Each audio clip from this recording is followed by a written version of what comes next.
Hello everyone, स्वागत है फिर से एक नए वीडियो में। तो दोस्तों, आज के इस वीडियो में हम लोग आरआरबी, एएलपी और टेक्नीशियन के लिए एसके झा सर का बुक जो निकला हुआ है साइंस के लिए, उसी का आज हम लोग वन लाइनर और एमसीक्यू दोनों देखेंगे। तो चलिए दोस्तों शुरू करते हैं। और दोस्तों, इसका पीडीएफ आप लोग को टेलीग्राम पर मिल जाएगा, तो आप लोग वहाँ ज्वाइन कर लीजिए और तैयारी करते रहिए। अभी वैकेंसी आ गई है टेक्नीशियन का भी, उसको भी आप लोग डाल दीजिए। और एएलपी का तो ख़त्म हो चुका, एग्ज़ाम का डेट निकलेगा, इलेक्शन बाद होगा एग्ज़ाम। तो चलिए दोस्तों शुरू करते हैं। पहला प्रश्न है कि वातानुकूलित प्लांट की क्षमता दी जाती है। यह आरआरबी जेईई 2019 में पूछा हुआ क्वेश्चन है। तो ऑप्शन है टन ऑफ रेफ्रिजरेशन में, लीटर में, अशुशक्ति में। तो वातानुकूलित प्लांट की जो क्षमता होती है वह टन में दी जाती है, टन में दी जाती है। अगला प्रश्न है कि निम्नलिखित में से कौन सा ताप की एसआई इकाई को व्यक्त करता है। तो ताप की एसआई इकाई को व्यक्त केल्विन करता है, केल्विन।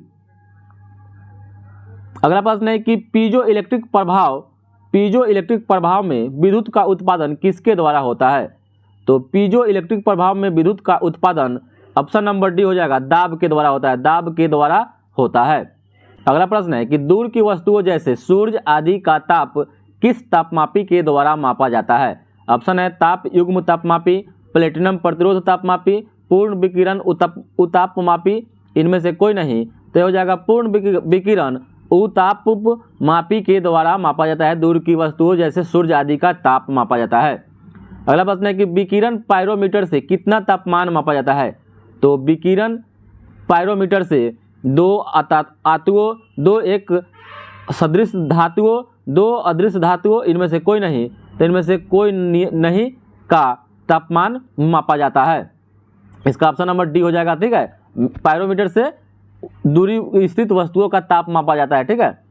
अगला प्रश्न है कि सूर्य का ताप मापा जाता है।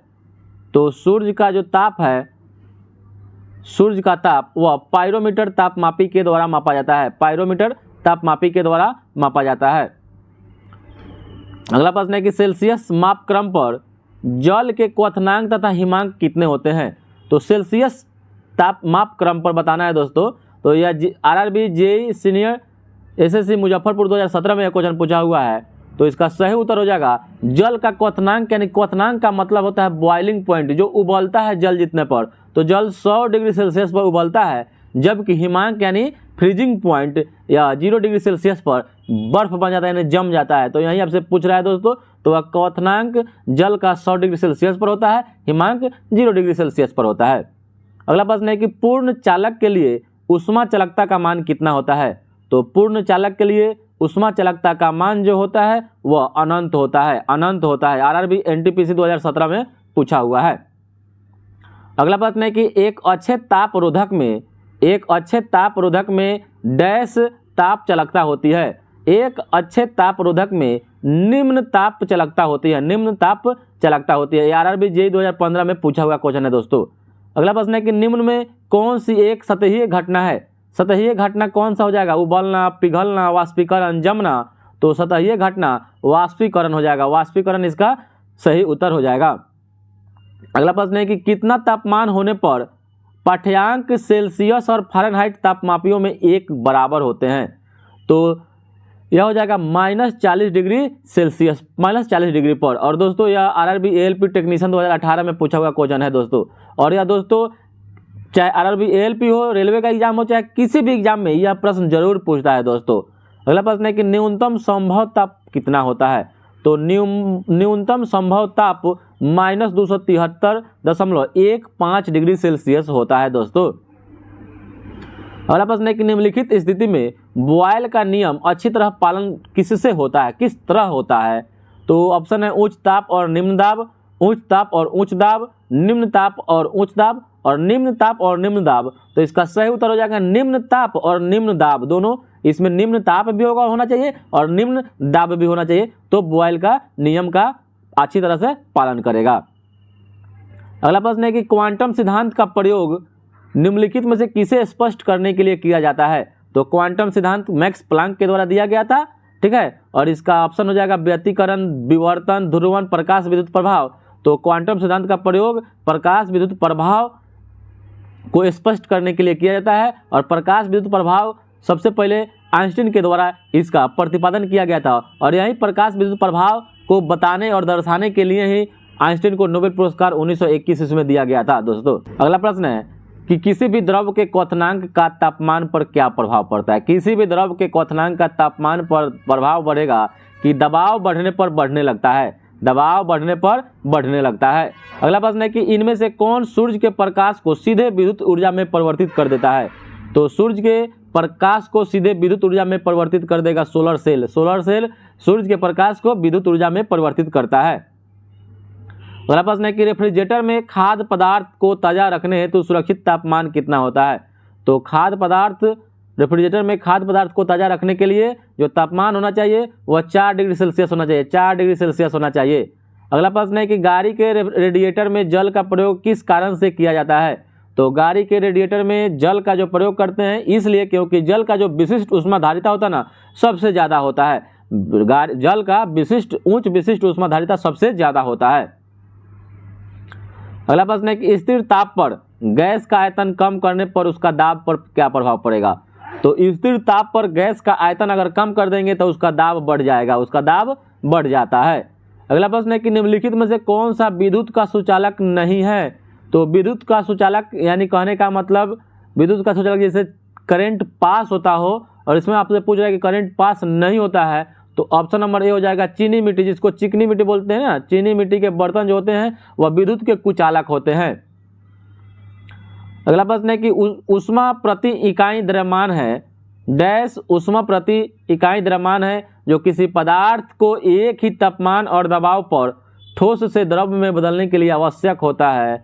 तो यह एसएससी स्टेनोग्राफर 2014 में पूछा हुआ प्रश्न है। तो इसका ऑप्शन नंबर डी हो जाएगा द्रवण की गुप्त ऊष्मा हो जाएगा, द्रवण की गुप्त ऊष्मा हो जाएगा। लेटेंट हीट जिसको बोलते हैं, जिसमें आपसे कभी कभी क्वेश्चन पूछता है कि भाप से ज़्यादा जलन होता है क्योंकि भाप में गुप्त ऊष्मा की मात्रा ज़्यादा होती है, इसी कारण इसका ऑप्शन नंबर डी सही हो जाएगा।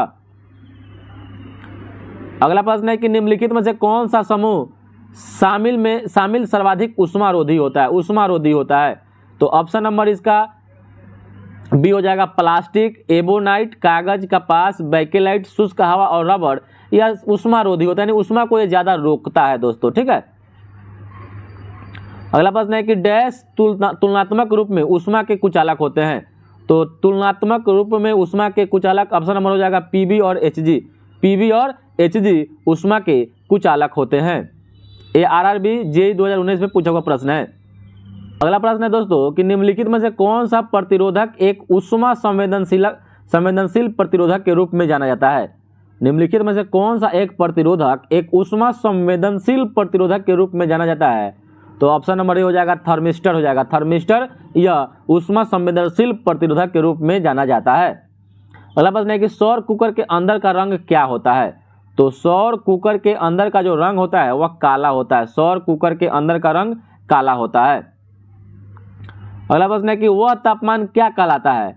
वह तापमान क्या कहलाता है जब एक ठोस वस्तु वायुमंडलीय दबाव पर पिघलकर द्रव बन जाती है। तो इसको गलनांक बोलते हैं। इसको क्या बोलते हैं, गलनांक बोलते हैं। अगला प्रश्न है कि वह तापमान को क्या कहेंगे जब वायुमंडलीय दाब पर द्रव उबलना शुरू कर देता है। तो जब उबलना शुरू कर देता है, इसे पहले ही दोस्तों हम बता चुके हैं, तो उसको क्वथनांक बोलते हैं, बॉइलिंग पॉइंट बोलते हैं। अगला प्रश्न है किसी परिस्थितक का अपेक्षित गुणधर्म क्या होता है। किसी परिस्थितक का अपेक्षित गुणधर्म जो होता है निम्न क्वथनांक होना चाहिए, उच्च क्रांतिक तापमान होना चाहिए, वाष्पीकरण की उच्च गुप्त ऊष्मा होना चाहिए, इनमें से सभी होना चाहिए, इसका यह गुणधर्म होना चाहिए। यार भी जेईई 2015 में क्वेश्चन पूछा हुआ है। अगला प्रश्न है कि गर्मी अवशोषित करने के लिए तरल के वाष्पीकरण के सिद्धांत का प्रयोग किसके लिए किया जाता है। तो गर्मी अवशोषित करने के लिए तरल के वाष्पीकरण सिद्धांत का प्रयोग रेफ्रिजरेटर में किया जाता है, रेफ्रिजरेटर में किया जाता है। अगला प्रश्न है कि पानी का हिमांक बिंदु, या इसमें सबसे ऑप्शन में देख लीजिए दोस्तों फ़ारेनहाइट में है। तो पानी का जो हिमांक बिंदु होता है ना वह 32 डिग्री फ़ारेनहाइट होता है, 32 डिग्री फ़ारेनहाइट होता है। अगला प्रश्न है कि परम शून्य ताप किसको दर्शाता है। तो जो परम शून्य ताप होता है ना, शून्य से और 273 डिग्री सेल्सियस से कम होना चाहिए। यहाँ ऑप्शन नंबर ए इसका सही उत्तर हो जाएगा। अगला प्रश्न है क्रायोजेनिक डैश को दर्शाता है, यानी क्रायोजेनिक का उपयोग कहाँ करते हैं। तो ये रॉकेट प्रौद्योगिकी में करते हैं दोस्तों, जानते हैं हम लोग। और इसका जो होता है ना, यह कम तापमान यानी निम्न तापमान को क्रायोजेनिक दर्शाता है। और डैश अगला प्रश्न है कि लगभग किस तापमान पर पानी का घनत्व अधिकतम होता है? तो पानी का घनत्व 4 डिग्री सेल्सियस पर अधिकतम होता है। अगला प्रश्न है कि ऊनी कपड़े शरीर को जाड़े में गर्म रखते हैं क्योंकि ऊनी कपड़े शरीर को जाड़े में गर्म रखते हैं क्योंकि ऊन ऊष्मा का कुचालक होता है और यह ऊष्मा को बाहर नहीं जाने देता है, इसलिए ऊनी कपड़े शरीर को जाड़े में गर्म रखते हैं। कृष्ण पिंड कुल विकिरण को क्या कहते हैं? एक जो पूर्ण कृष्ण पिंड है कुल विकिरण को अवशोषित करता है। अगला प्रश्न है कि नीचे एक अभिकथन और एक कारण दिया गया है। अभिकथन में है कि लोहे की पटरियों के बीच एक छोटा सा अंतराल छोड़ दिया जाता है, कारण है कि लोहा गर्मियों में फैलता है। तो दोस्तों बात तो दोनों सही है, तो ए और आर दोनों सही है, लेकिन जो आर है ना ए की उचित व्याख्या करता है क्योंकि लोहा गर्मी में फैलता है, इसी कारण एक लोहे की पटरियों के बीच में एक छोटा सा गैप छोड़ दिया जाता है। दोस्तों कभी आप रेल में ज्वाइन कीजिएगा तो आप जरूर आपको मिलेगा, ट्रैक पर चलिएगा तो देखिएगा दोस्तों, हम लोग तो हैं तो देखते रहते हैं, ठीक है। तो ये ट्रैक में क्या होता है, एक छोटा सा गैप छोड़ दिया जाता है क्योंकि गर्मियों के दिनों में क्या होगा, फैलता है, इसी कारण। अगला प्रश्न है किसी पदार्थ द्वारा ली गई ऊष्मा की मात्रा निर्भर करता है। तो किसी पदार्थ द्वारा ली गई ऊष्मा की मात्रा किस पर निर्भर करता है? तो यह पदार्थ के द्रव्यमान, विशिष्ट ऊष्मा और ताप की परिवर्तन के दर पर निर्भर करता है। यह एसएससी संयुक्त हायर सेकेंडरी स्तरीय यानी सीजीएल में यह पूछा हुआ प्रश्न है दोस्तों, एसएससी सीजीएल में यह पूछा हुआ दोस्तों है। अगला प्रश्न है कि घड़ी में क्वार्ट्ज क्रिस्टल का कार्य क्या है? घड़ी में क्वार्ट्ज क्रिस्टल का कार्य किस नियम पर आधारित है? तो जो घड़ी में क्वार्ट्ज क्रिस्टल जो होता है ना, वह पीजो इलेक्ट्रिक प्रभाव पर काम करता है, पीजो इलेक्ट्रिक प्रभाव पर काम करता है। आरआरबी एएलपी टेक्नीशियन 2018 में यह क्वेश्चन पूछा हुआ है दोस्तों। अगला प्रश्न है कि गर्मी के मौसम में पंखा चलाने पर राहत अनुभव होता है क्योंकि पंखे की हवा से हमारा पसीना तेजी से वाष्प बनकर उड़ जाता है, इसी कारण। अगला प्रश्न है गर्मी सीधे डैश से संदर्भित नहीं होती है। तो यह थर्मल ऊर्जा की मापन से नहीं होती है, आरआरबी ग्रुप डी में पूछा हुआ है 2018 में। अगला प्रश्न है किसी तरल की समान मात्रा के लिए निम्नलिखित में से किस प्रक्रिया की गति सबसे धीमी होगी? तो किसी तरल की समान मात्रा के लिए ऑप्शन है क्वथन, संघनन, वाष्पीकरण, हिमांक।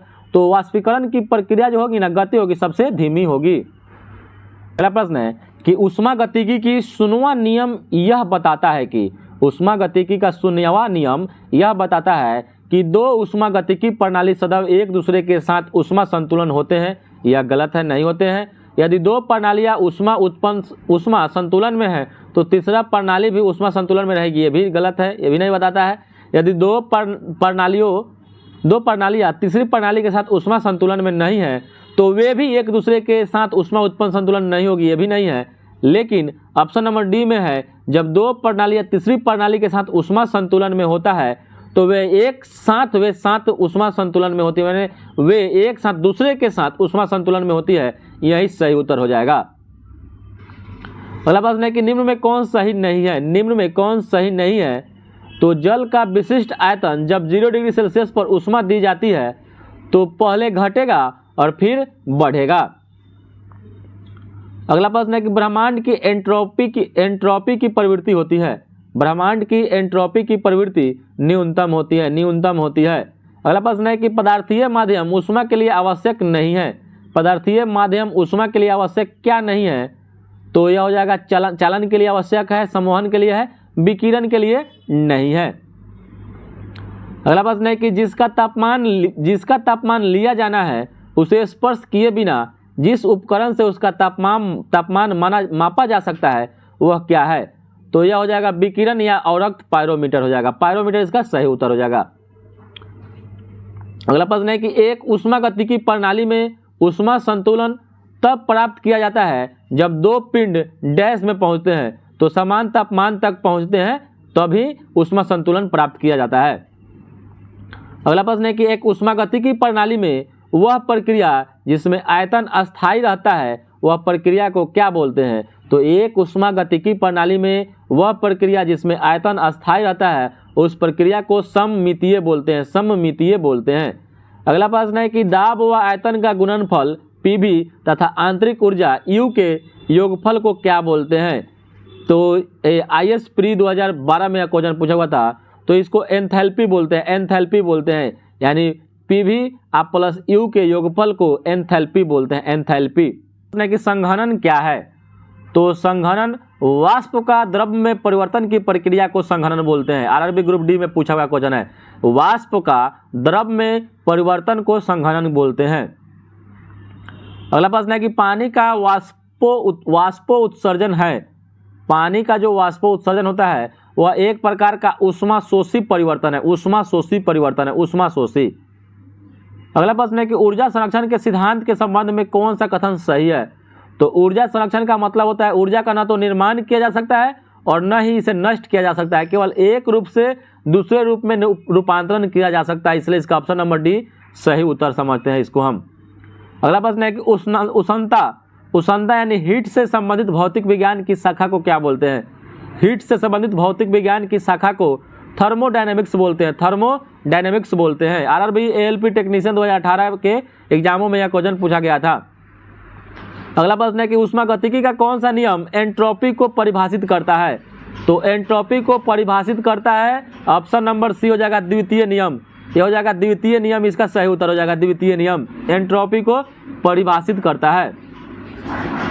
अगला प्रश्न है कैलोरीमीटर तांबे का ही क्यों बनाया जाता है?